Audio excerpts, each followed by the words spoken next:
చాలామంది మహేష్ బాబుని అభిమానించే వాళ్ళున్నారు. ఎంతమంది ఫ్యాన్స్ ఉన్నారు.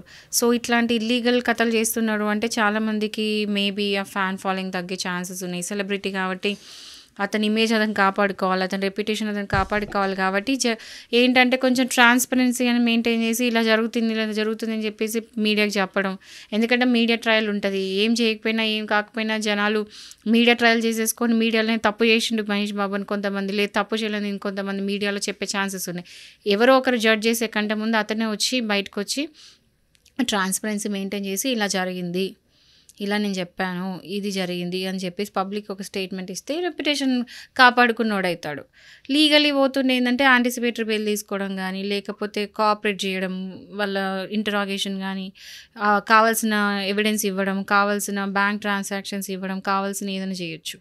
ఒకవేళ గనక అతనిది ఏదైనా తప్పు అని నిరూపిస్తే మాత్రం అతని బ్యాంక్ అకౌంట్స్ సీజ్ చేసే ఛాన్సెస్ ఉన్నాయి. ప్లస్ ఏదైనా అసెట్స్ ఉంటే అది సీజ్ చేసే ఛాన్సెస్ ఉన్నాయి. అండ్ ఈ ట్రాన్సాక్షన్‌కి సంబంధించింది ఏదున్నా కూడా వాళ్ళు హ్యాండ్ ఓవర్ చేసుకునే హక్కు అనేది ఈడీ డిపార్ట్మెంట్‌కి ఉంది.